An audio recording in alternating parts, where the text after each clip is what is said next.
Halo, selamat datang di Screening Saham bersama saya Idris Rekan Apandi. Izin lama tidak membuat konten ya karena ada sibukan pekerjaan juga di lain. Terus terang, jika ada pertanyaan bagaimana cara trading, silakan di komen saja. Berikut kami berikan tutorial mengamati pergerakan saham ya. Tentu sebelum mengamati satu persatu, banyak sekali saham yang sudah listing ya di Bursa Efek Indonesia. Untuk itu kita lakukan screening dulu. Kita pilih dulu saham-saham yang sedang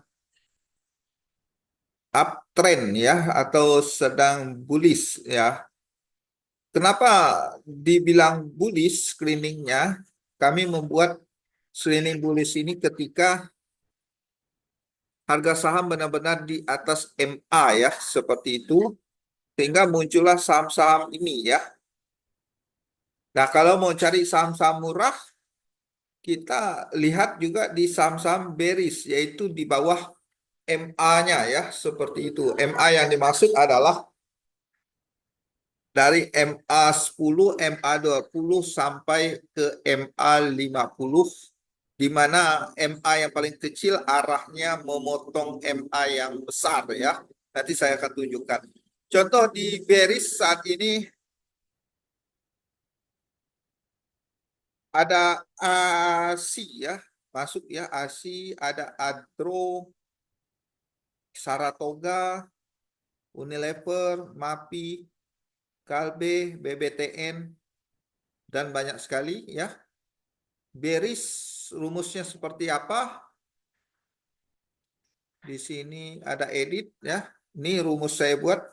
Price-nya kurang dari satu atau di bawah MA 10, MA 10 di bawah MA 20, MA 20 di bawah MA 50. Itu aja. Dan kebalikannya kalau lagi bullish tinggal lebih dari di sininya.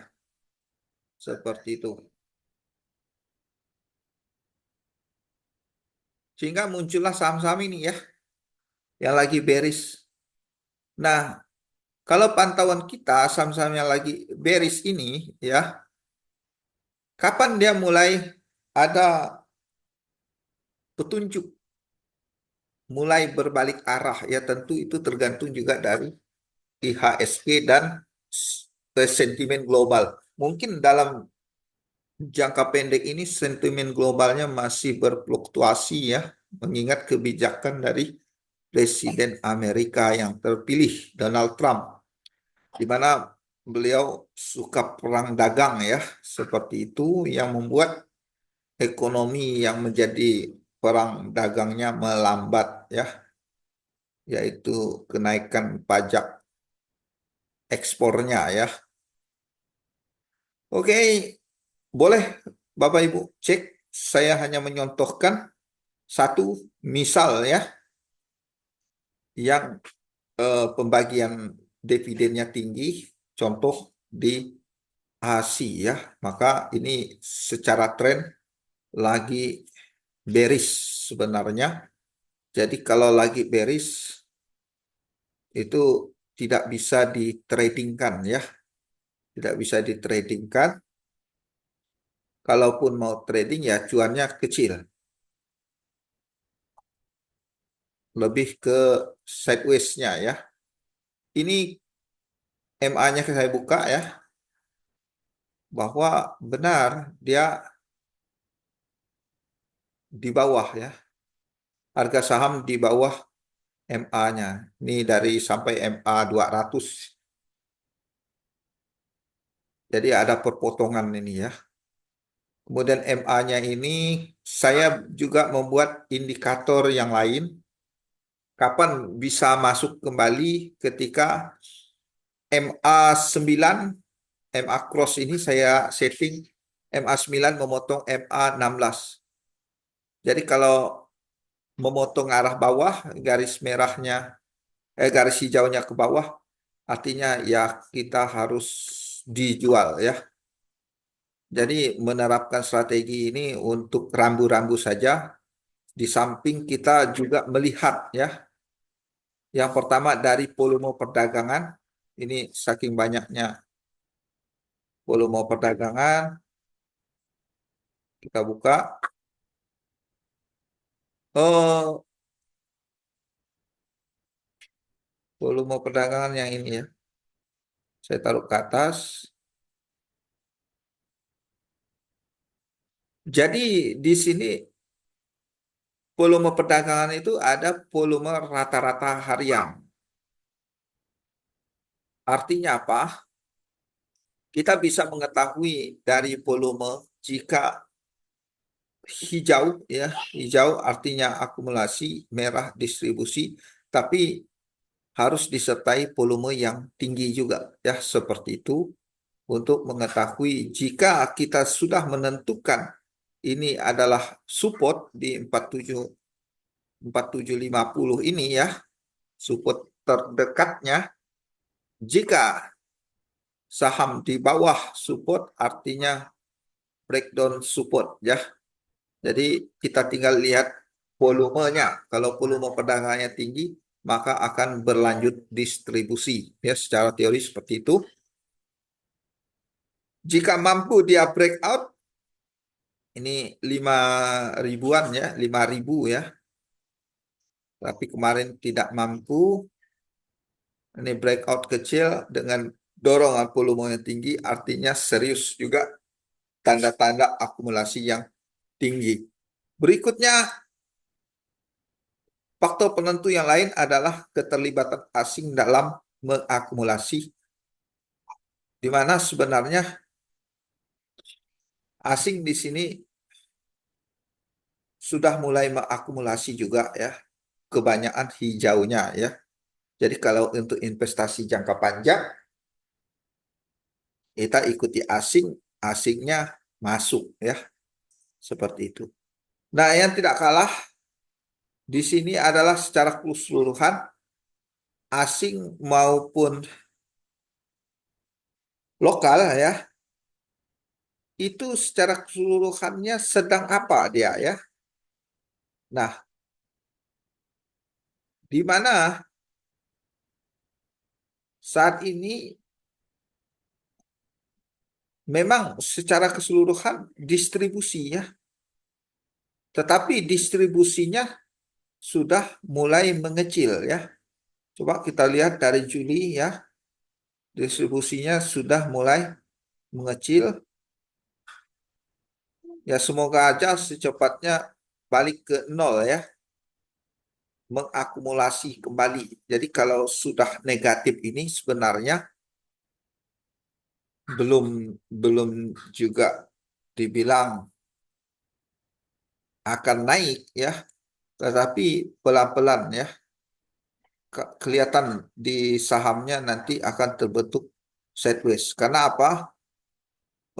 Para broker yang menggunakan broker terdeteksi saat ini distribusi ya.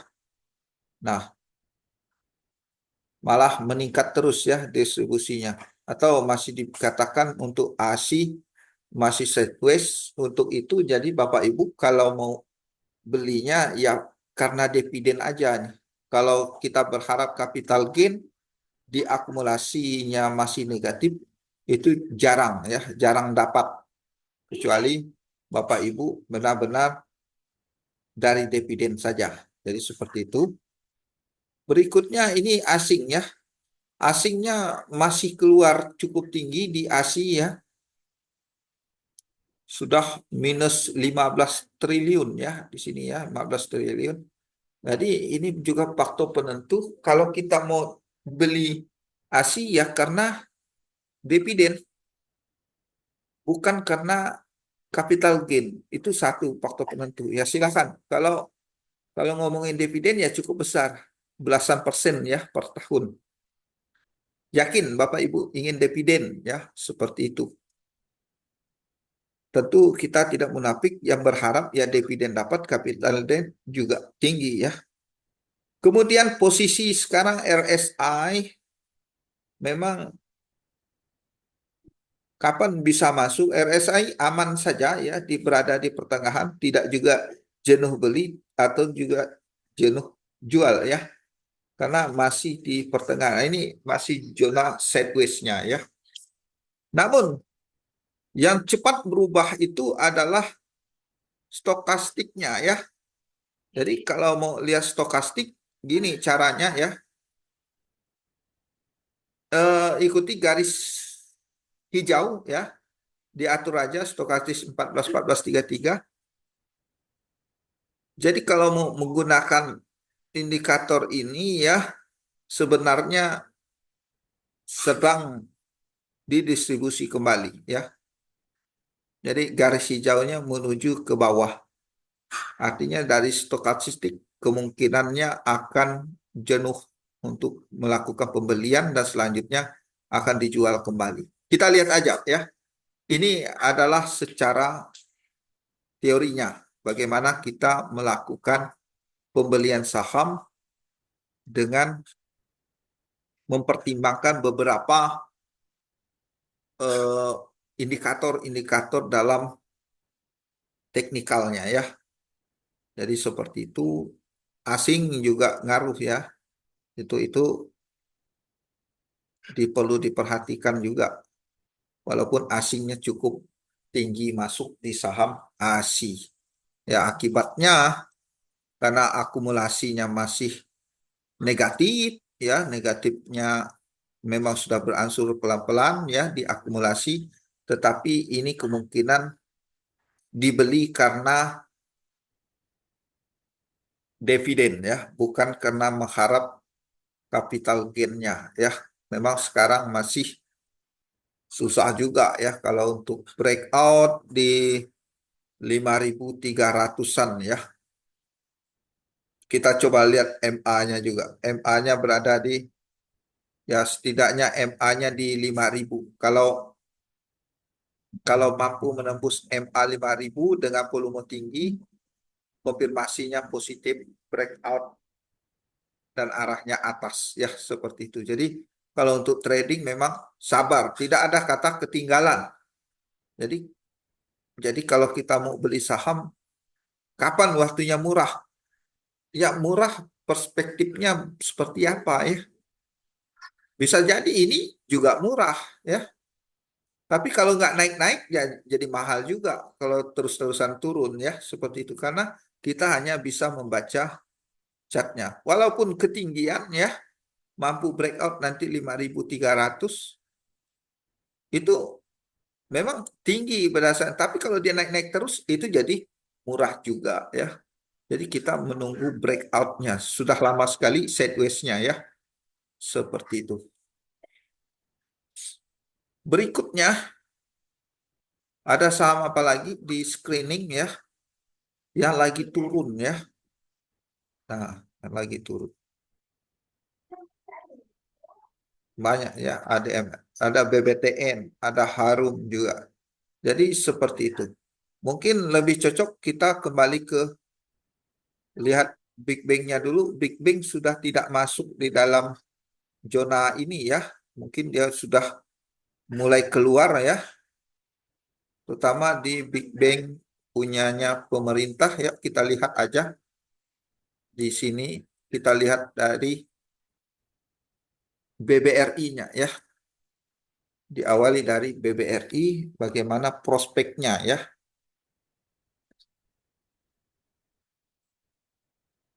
Berdasarkan indikator MA9 sudah memotong MA16. Kalau gaya lamanya terkonfirmasi juga arah atau pembalikan arah ya dari tadinya bearish mulai menuju bullishnya ya seperti itu untuk di BBRI. Volume perdagangan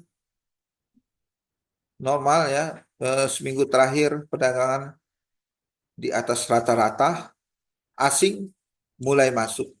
Tetapi walaupun asing masuk di sini tetap distribusi ya. Jadi ini distribusinya masih ke arah bawah ya.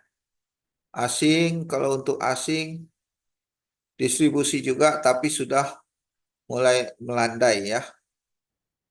RSI di 50 masih aman, tetapi stokastiknya kemungkinan akan melakukan distribusi karena sudah di zona tinggi. Itu aja informasinya.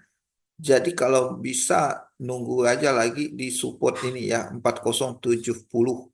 Semoga dikasih ya. Mengingat sentimen global masih belum ada kepastian. Untuk investasi jangka panjang ya silakan ya. Tapi kalau berharap langsung naik ini sulit karena distribusinya belum belum akumulasi ya. Jadi seperti itu. Ini pentingnya yang mana tadi?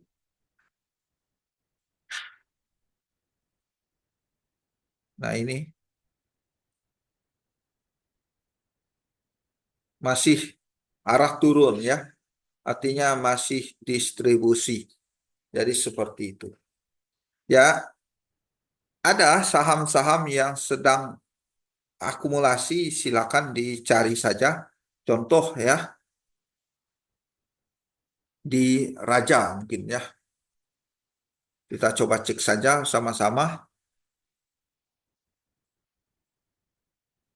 Nah, Raja fluktuasinya tinggi ya. Nah, ini kita cobalah ya. Nanti akumulasi distribusi ini kan bermain ya nih. Kadang diakumulasi, kadang didistribusi. Jadi yang seperti ini likuiditasnya tinggi ya, pergerakan saham boleh kita pantau. Kalau sekarang analisanya bagaimana di Raja? Memang sedang uptrend karena apa? Di atas MA10. Nah, di sini ada tanda distribusi ya. Kalau distribusi jangan tangkap dulu. Seperti itu Bapak Ibu bisa amati saja di kita lihat di supportnya ya. 3.400. Kemudian memang dari RSI-nya sudah mulai turun ya, tetapi stokastiknya memang mengarah ke bawah ya. Seperti itu, asing masih masuk ya. Ini tiga pedagang sebelumnya distribusi tapi tidak membuat sahamnya turun.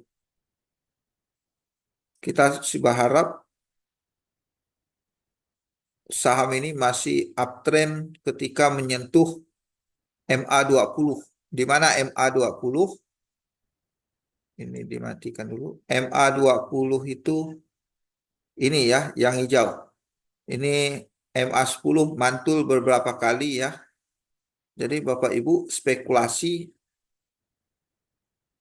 kalau keadaan ekonominya seperti ini mungkin menjadi pilihan juga untuk trading di Raja mengingat beberapa kali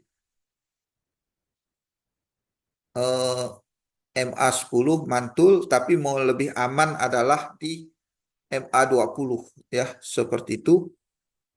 Yang aman-aman saja MA20 mantul. Jadi kita tunggu penawarannya MA20 dengan catatan dia selesai dulu nih distribusinya.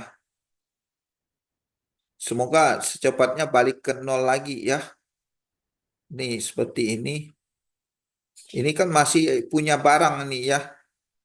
Broker yang akumulasi masih punya barang, dia ambil profit dulu sehingga balik ke nol. Jadi seperti itu karena barang yang diakumulasi cukup lama ya di sini nih. Mengakumulasi terus baru dinaikkan harga, kemudian fasenya sih sebenarnya bandar ini jualan tipis-tipis ya dengan tetap menaikkan harga. Mereka sudah cuan di sini ya, kita sebagai retail sebenarnya mencari saham-saham seperti di awal ini ya. Jadi tugas kita memang mencari saham-saham yang berada di rentang MA dengan akumulasi cukup tinggi, kemudian menunggu breakout. Jadi seperti itu, mudah-mudahan nanti dapat. Ya, tergantung juga ini sentimen apa yang berkembang. Ini jadi likuiditasnya tinggi. Dulu belum dipandang ini. Volumenya masih kecil-kecil. Sekarang setiap perdagangan volumenya tinggi. Ini di Raja. Seperti itu. Jadi dalam keputusan investasi sebenarnya mencari saham-saham pilihan itu pastikan dulu dia bullish ya untuk trading. Beda cerita kalau investing. Investing yang cari saham yang semakin murah ya. Semakin murah sehingga kita dapat dividen yield dengan persentase lebih tinggi dan kesabaran waktu. Kalau trading tidak ya, seperti itu. Kemudian baru-baru ini yang cukup heboh juga ada di PANI ya, dengan sentimen pagar lautnya membuat saham ini turun. Nah, di sini ya sempat didistribusi sehingga nyentuh negatif, kemudian hari ini, hari kemarin maksudnya berbalik arah kembali. Satu yang penting di sini RSI-nya sebenarnya sudah jenuh jual menuju atas. Menurut saya, PANI secara teknikal balik ke atas kembali ya, seperti itu mengingat adanya aksi akumulasi kembali setelah distribusi diakumulasi kembali dan akumulasinya baru sampai ke zona anggap zona nolnya pertengahan. Jadi menarik, tapi ya disclaimer saham ini ya harus kuat mentalnya ya seperti itu. Karena fluktuasinya kencang sekali, perubahan harga itu main menitan sudah 5%, 6%, baik itu plusnya atau minusnya. Jadi seperti itu.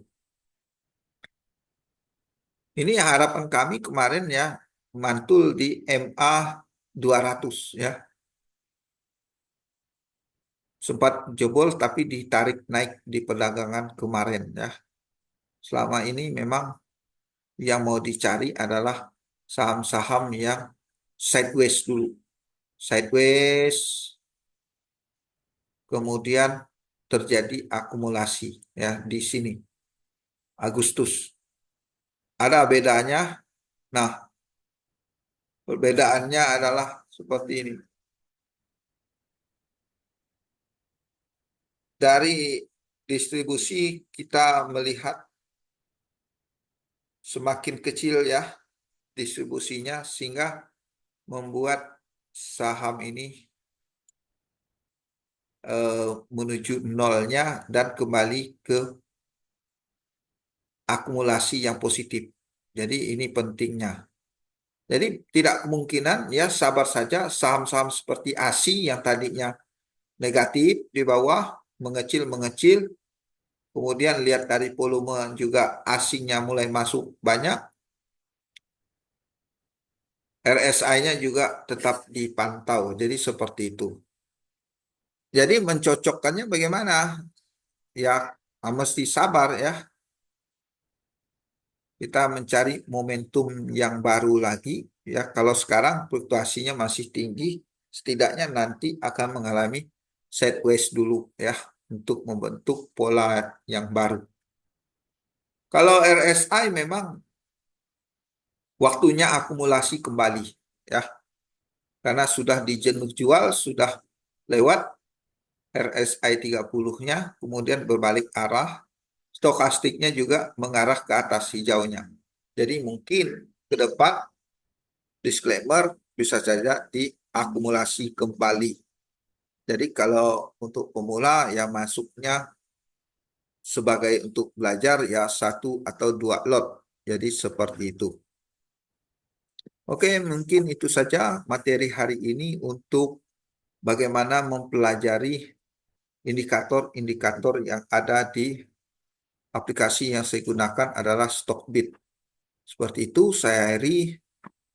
Assalamualaikum warahmatullahi wabarakatuh.